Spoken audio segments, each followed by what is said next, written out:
Je suis prêt à parier tout ce que tu veux que tu aimerais avoir une hémoglobine glyquée normale dans les 3 à 6 prochains mois. Si c'est ton objectif, j'ai une mauvaise nouvelle. Dans certains cas, cela ne sera tout simplement pas possible. Mais la bonne nouvelle, c'est que tu peux quand même obtenir une amélioration spectaculaire si tu commences à faire les changements alimentaires que je vais te révéler dans cette vidéo. Plus précisément, nous allons voir 7 aliments que j'inclurai tous les jours dans mon alimentation, dans chacun de mes repas. Il s'agit d'aliments qui, d'un côté, sont riches en fibres, d'un autre, augmentent notre apport en protéines et enfin possèdent des effets anti-inflammatoires sur notre organisme.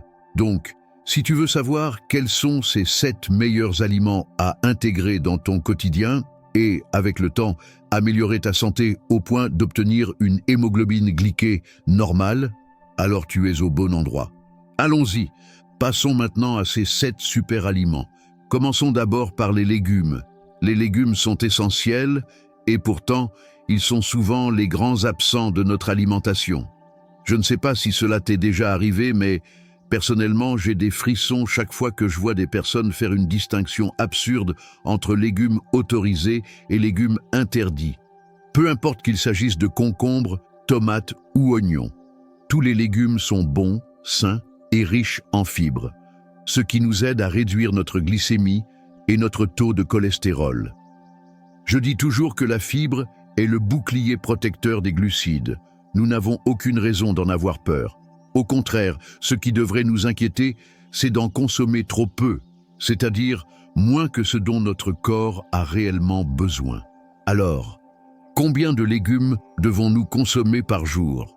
Environ 300 grammes de légumes crus dans chaque repas principal, c'est-à-dire au déjeuner et au dîner. C'est à ces moments-là qu'il est particulièrement important d'en intégrer un maximum. Un deuxième aliment tout aussi essentiel, les fruits. Il est beaucoup plus facile de dire « ne mange pas ce fruit » ou « ne mange pas ce légume » que de dire la vérité sur ce qu'il faut réellement faire. Ce qu'il faut, c'est manger la bonne quantité de certains aliments, faire de l'exercice régulièrement, bouger davantage. Le premier message, évite ce fruit, évite ce légume, est beaucoup plus séduisant et marque plus les esprits. Mais en réalité, c'est faux et ça ne t'aidera en rien à améliorer ta glycémie ou ton taux d'hémoglobine glyquée sur le long terme.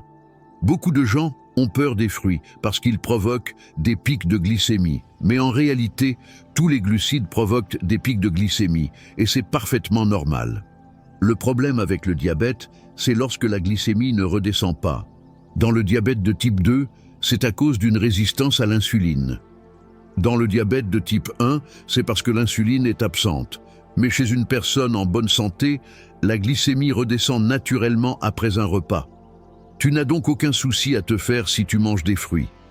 Et même si tu as un diabète de type 2, cela peut t'aider à mieux réguler ta glycémie sur le long terme. Je l'explique toujours de cette manière. Si tu bois 1 litre de soda, peu importe si c'est du Coca-Cola, Fanta, Pepsi, etc., tu devrais manger 15 oranges pour atteindre la même quantité de sucre. Nous devrions donc avoir plus peur des sodas que des fruits. Manger des fruits ne pose aucun problème.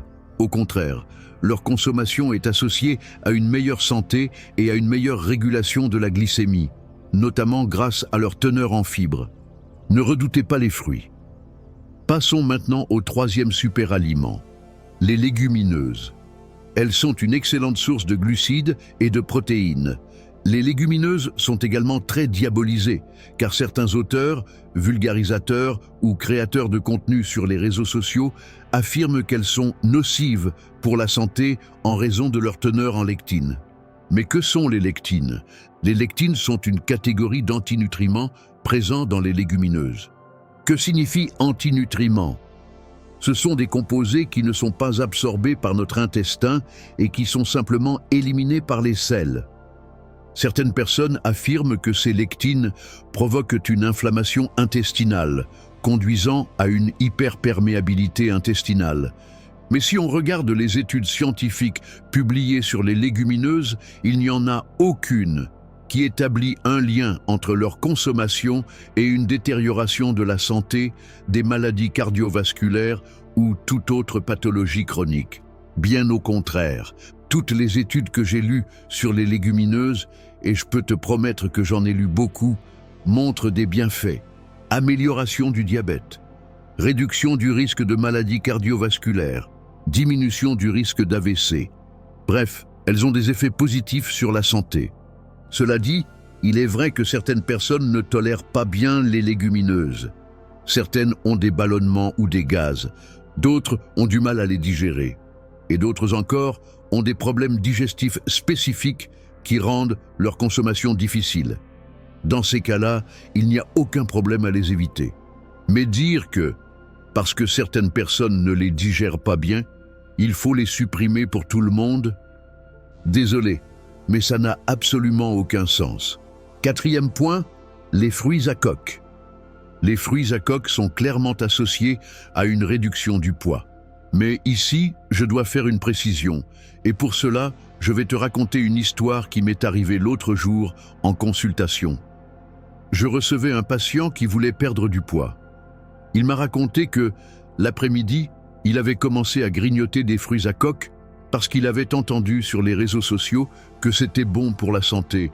Sans aucun doute, les fruits à coque sont sains et je ne vais pas être celui qui dit le contraire. Astuce, ni salé ni frit. Lorsque tu les achètes, regarde toujours cela.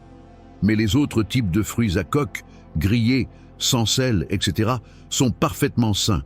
Cette personne le savait, mais elle s'est dit, puisque c'est bon pour la santé, je peux en manger en grignotage, ce n'est pas grave.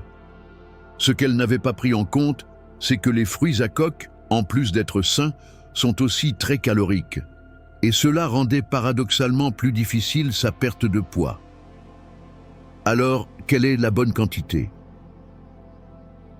Si tout à l'heure je te disais que la quantité de légumes à consommer devrait être d'environ 300 grammes, pesés crus par repas, je vais aussi te donner la bonne quantité de fruits à coque pour éviter les excès.